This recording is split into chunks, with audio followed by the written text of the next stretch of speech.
All right, let's get into assignment number 3. So I think this is a perfect timing during our summer PD to do something like this. The title of this assignment is called Material Transformation.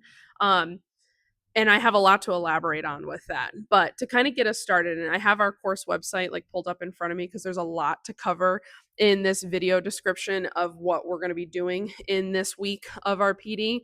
But you're going to be creating your own artwork from humble materials. And when I use the term humble, I'm just meaning recycled materials.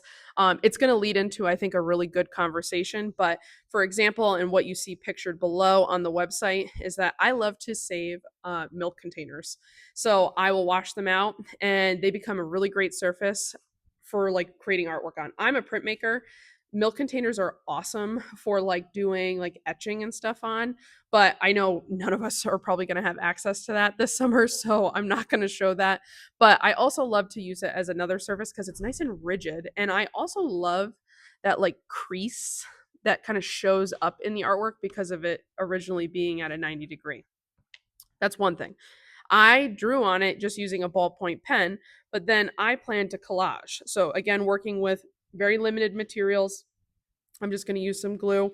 If you have access to a glue gun, glue stick, or whatever you're choosing to do, if you're painting, materials are going to be up to you, but there should be some sort of like humbleness, recycled element to it. So you're not going out of your way to create something that's kind of expensive, right? Because there's some meaning behind this. Another thing that I love to collect, and I think being an art teacher, this is just a natural trait.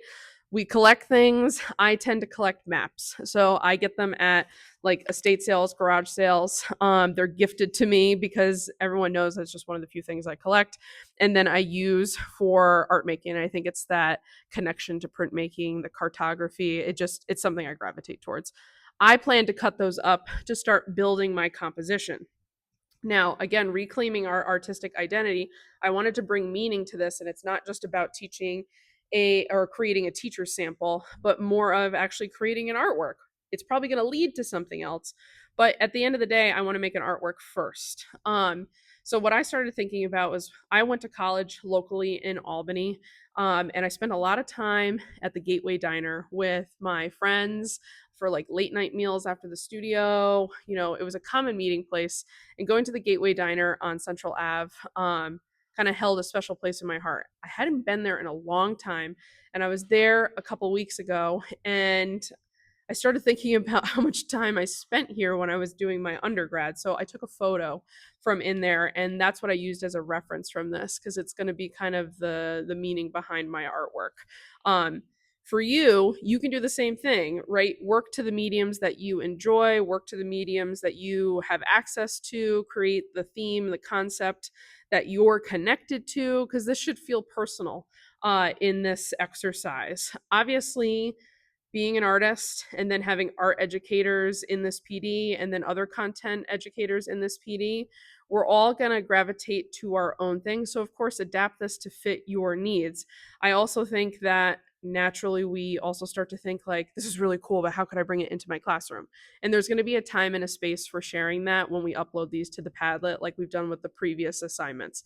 So don't worry, we're going to have some really like rich conversations around connecting this to our classroom. One of the things that I have kind of pulled off to the side here that you're seeing me kind of glance at is our course website. I just want to make sure that I'm covering a lot of the material that I'm going over in this assignment video. But the big question that I like to kind of like pose, and you'll see it listed below, is like when you're creating something, it's like you're moving away from like just using the material to like investigating the material and what it can do for you, right? Like, can you fold it? Can you trim it?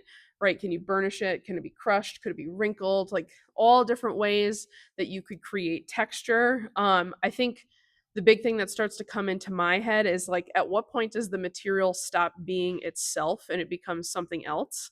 Right. And then that's a really cool conversation to think like how this could evolve into something project based, right? Like the question is like, when does like paper become the look of fabric, the way you fold it or the way that you adhere it to the surface to make it look like fabric? You know, when does receipt paper become the surface for using in a drawing? I use those examples because those are the ones that my high schoolers always like tend to like gravitate towards and are interested in because they just think that they look really, really cool. And I couldn't agree more with them, right? So there's artists out there that like work in this, like thinking from like Nick Cave and Tara Donovan. There's like so many great people that you could share, like even from like Mark Bradford. And if you're unfamiliar with those artists, I 10 out of 10 recommend go and Google them and just kind of see their work. But it really starts to like kind of bridge this connection of like using these humble like found materials, creating something thematic, right? Something that could evolve into a teacher sample for something later on where you choose to do found object material project based learning, right? But to kind of close up this video so then it can send you off into some work time with this is do the same thing like I've mentioned before. Go find a space, your favorite space, to create, spend a few hours kind of building out a composition. I have a feeling a lot of you are going to spend way more time than I think you intended to because you're going to really get into the rhythm and have that good feeling of making some art again. But I'm really excited to see what you guys create. I'm going to share my example below on the website so you guys can see what I did. But we'll do the same thing, turn in a photo to Padlet, and then have an area and a space for conversation. I think that that's what really is making this summer PD super meaningful, is just being able to hear everyone's experiences with the activities. And then if it's inspiring future work that you bring to your classroom, how you're thinking on doing it. So, of course, if you have any questions, please reach out. But I'm really excited to see how assignment 3 comes out.